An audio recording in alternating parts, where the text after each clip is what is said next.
ഇപ്പോൾ നമ്മൾ നിൽക്കുന്നത് പാലശ്ശേരിയിലാണ്. പുലിനെ കണ്ടു എന്ന് പറയുന്ന പാലശ്ശേരി മടയുടെ പരിസരത്താണ് നമ്മൾ നിൽക്കുന്നത്.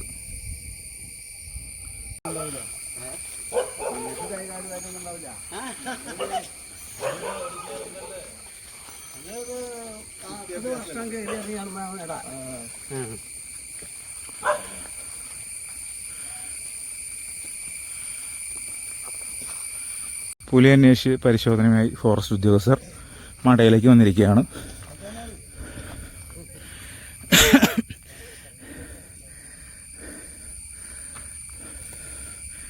ഇവിടെയാണ് പുലിയെ കണ്ടു എന്ന് പറയുന്നത്.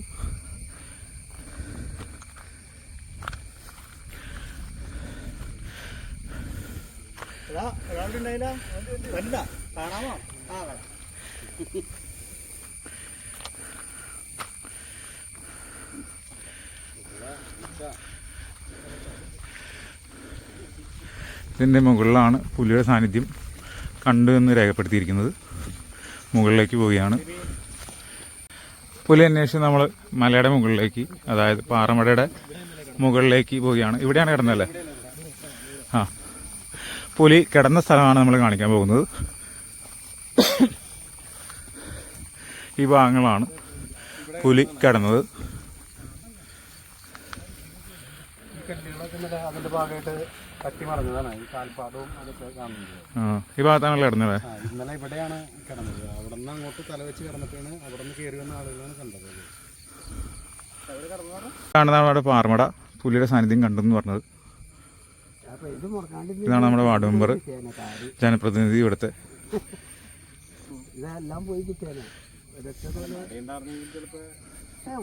പുലിയുടെ കാൽപാദം അന്വേഷിച്ചാണ് നമ്മൾ പോകുന്നത്.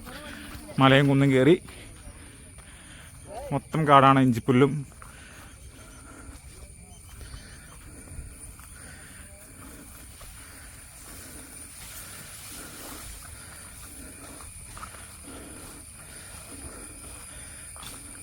ആടിൻ്റെ എന്തെങ്കിലും അവശിഷ്ടങ്ങളുണ്ടോ എന്നാണ് പോലീസ് ഫോറസ്റ്റ് ഉദ്യോഗസ്ഥർ അന്വേഷിക്കുന്നത്. ഇദ്ദേഹത്തിൻ്റെ ആടാണ് ഇന്നലെ നഷ്ടമായത്. ചേട്ടാ പേരെന്താന്ന്? പേര് പ്രവീൺ ചേട്ടൻ്റെ ആടാണ് ഇന്നലെ നഷ്ടമായത്. ആടിൻ്റെ അവശിഷ്ടങ്ങൾ അവിടെ കണ്ടു എന്ന് രേഖപ്പെടുത്തുന്നു. അതന്വേഷിച്ചാണ് നമ്മൾ പോകുന്നത്. ആടിൻ്റെ അവശിഷ്ടങ്ങൾ നമ്മൾ കാണാൻ സാധിക്കും.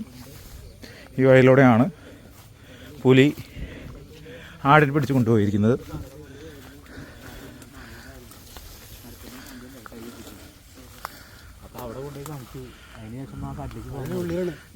കാടിൻ്റെ അകത്താണ് ആടിൻ്റെ അവശിഷ്ടങ്ങൾ നമുക്ക് കാണാൻ സാധിക്കുന്നതെന്ന് പറയുന്നത്.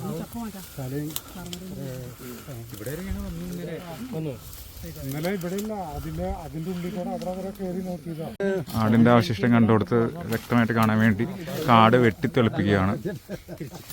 നാട്ടുകാരും ഫോറസ്റ്റ് ഉദ്യോഗസ്ഥരും ഉണ്ട്, വാർഡ് മെമ്പർ.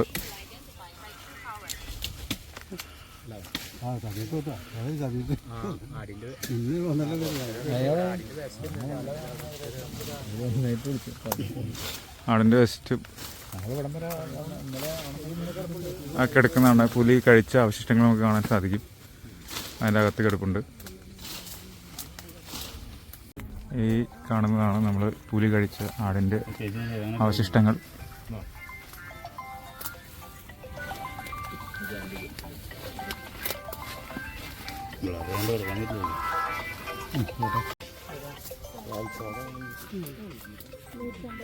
ഈ കാണുന്നതാണ് പുലി കഴിച്ച ആടിൻ്റെ അവശിഷ്ടം.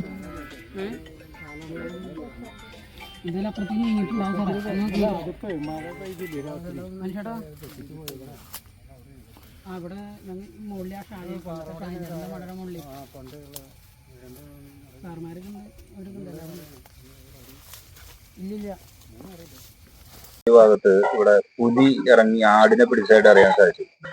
ചേട്ടന്റെ ആടിനെയാണ് നഷ്ടപ്പെട്ടെന്ന് അറിയാം. ചേട്ടന്റെ പേരെങ്ങനെയാണ്, സ്ഥലം എന്ന് പറയാമോ? എന്റെ പേര് പ്രവീൺ എന്നാണ്.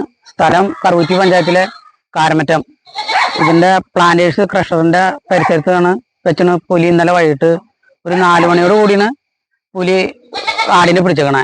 അപ്പൊ ആടിന്റെ കൂടെ അച്ഛൻ ഉണ്ടായിരുന്നു. ആടുകൾ ഓടി മാറണ കണ്ട്, പേടിച്ച് ഓടി മാറണ കണ്ടാണ് അച്ഛൻ ആടുകളുടെ അടുത്തേക്ക് ചെന്നേ.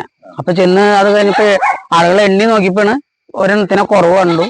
അങ്ങനെ കണ്ടുകഴിഞ്ഞപ്പോ എന്നെ ഫോൺ വിളിച്ച് ഇങ്ങനെ ആടിനെ കാണാനില്ലാന്ന് പറഞ്ഞ് വിളിച്ചു. അപ്പം ഞാനും കൂടി കയറി ചെന്നു. അവിടെ ആടുകൾ നിന്ന പരിസരത്ത് നോക്കി കഴിഞ്ഞപ്പോണ് എന്തോ ചോരയുടെ പാട് കണ്ടാണ് ഞങ്ങൾ നോക്കി. അപ്പൊ അങ്ങനെ കാട്ടിക്കട കുറെ ദൂരത്തേക്ക് ചോരയുടെ പാട് ഇങ്ങനെ വലിച്ചു കൊണ്ടുപോയിക്കുന്ന ഒരു പാട് ഇത് കണ്ടു. ഞങ്ങൾ അങ്ങനെ അത് നോക്കി അങ്ങനെ ചെന്ന് കഴിഞ്ഞപ്പോ കുറച്ച് കുറെ ദൂരത്തേക്ക് ആടിനെ വലിച്ചു കൊണ്ടുപോയിട്ടുണ്ട്. വേറൊരു കാട്ടിലേക്കാണ് കൊണ്ടുപോയിക്കണേ. അപ്പൊ അവിടെ ചെന്ന് നോക്കി കഴിഞ്ഞപ്പോ ചോരയുടെ പാടും പുലിയുടെ എന്ന് തോന്നിക്കുന്ന രീതിയിലുള്ള വലിയ കാൽപാതകൾ കണ്ടു കഴിഞ്ഞപ്പോണ് ഞങ്ങൾ തിരിച്ചു പോന്നു. ഇവിടെ വീട്ടിൽ വന്നതിന് ശേഷം ആടുകളെ കൊണ്ട് വീട്ടിൽ കയറ്റി കൂട്ടിലാക്കിയതിനു ശേഷം മെമ്പർക്കും അനീഷേട്ടനും ഇവർക്കൊക്കെ വിളിച്ചു പറഞ്ഞു. അങ്ങനെ അവര് വേഗം ഫോറസ്റ്റുകാരെ അറിയിച്ചാണ്. ഫോറസ്റ്റുകാർ വന്ന് രണ്ടാമത് ഫോറസ്റ്റുകാർ ഉൾപ്പെടെ കയറി ചെല്ലാനായിരുന്നു. ഞങ്ങൾ കയറി ചെല്ലേണ്ട മറുവശത്തു നിന്ന് കയറി വന്ന രണ്ടുപേര് പുലി കിടക്കണ കണ്ട് ഫോട്ടോ എടുത്തതും അവര് ഞങ്ങളോട് വിളിച്ചു പറഞ്ഞതും പുലി അവിടെ കിടക്കണ്ടെന്ന് പറഞ്ഞ് വിളിച്ചു പറഞ്ഞ് ഞങ്ങൾ കാട്ടിൽ നിന്ന് മാറി വേറെ വഴിക്ക് കയറി ചെന്ന് ഈ പുലി കിടന്ന സ്ഥലത്ത് ചെല്ലാൻ ഫോറസ്റ്റുകാർ അവിടെ നോക്കിയപ്പോ കാൽപ്പാട് കാണാൻ എന്ന് ചെയ്ത് അവരും പറഞ്ഞു പുലി എന്നുള്ള രീതിയിൽ തന്നെ അവരും സ്ഥിരീകരിച്ചുകൊണ്ടാണ് പോയേക്കണേ. ഇന്ന് രാവിലെ അവര് വരാന്ന് പറഞ്ഞിട്ടുണ്ട്. കാടും പരിസരമൊക്കെ ഒന്ന് നോക്കി എന്താ കൂട് വെക്കുക, എന്ത് കെണികൾ വെക്കണോ എന്ന് ചെയ്യാൻ ആലോചിക്കാൻ വേണ്ടി വരാന്ന് അവർ പറഞ്ഞിട്ടുണ്ട്. ഈ പുലിയുടെ ഫോട്ടോ എടുത്തതിൽ കണ്ടിട്ട് ഇത് വലിയ പുലി തന്നെയാണ് ഒരുവിധം വലിപ്പമുള്ള രീതിയിലാ കണ്ടായിരുന്നെ. ഇതിക്ക് മുന്നേ ഇവിടെ പുലി വന്നിട്ടുണ്ട്. മുന്നേ വന്നപ്പോ ഞങ്ങളുടെ തന്നെ എന്റെ അമ്മ വീട്ടിലെ ഒരു 7 ആടിന്റെ അടുത്ത് പിടിച്ചു. പിന്നെ ഇവിടെ നാട്ടിലെ 1-2 വീടുകളിലൊക്കെ ഓരോന്നും ഈ 2 ആയിട്ട് പിടിച്ചിട്ടുണ്ടായി. പുലി മുന്നേ വന്നിട്ടുണ്ട്. ഇപ്പൊ ആ പരിസരമൊക്കെ ഭയങ്കര കാടായിട്ട് കിടക്കണ ഇതായതുകൊണ്ട് അവിടെ പുലി മാത്രമല്ല ഇപ്പൊ എല്ലാ ഒരുമാതിരിപ്പെട്ട പന്നിയുണ്ട്, കുറുക്കനും ഈ വക സാധനങ്ങളൊക്കെ ഇവിടെ വന്ന് ഈ പരിസരത്ത് വന്നിട്ടുണ്ട്. ശല്യം എന്ന് വെച്ചാൽ ഇവിടെ പാടത്തൊന്നും കൃഷി ചെയ്യാൻ പറ്റാത്ത രീതിയിൽ ഞാൻ കൊള്ളി കുത്തിയിട്ട് വരെ ഒരു കട കൊള്ളി പോലും പറിക്കാൻ പറ്റാത്ത രീതിയിൽ നശിപ്പിച്ച് കളഞ്ഞിട്ടുണ്ട്. 10,000 കട കൊള്ളി കുത്തിയിട്ട് അത് 2 പ്രാവശ്യത്തോടുകൂടി കൊള്ളി കുത്തൽ നിർത്തി. ഇവിടെ നാട്ടുകാരെല്ലാവരും ആ ഒരു ബുദ്ധിമുട്ട് അനുഭവിക്കുന്നുണ്ട്. എനിക്കിപ്പോ 16 ഉണ്ടായി. ഇപ്പൊ ഇന്നലെ ഒരെണ്ണം പിടിച്ച് 15 ഉണ്ട് ഇപ്പൊ.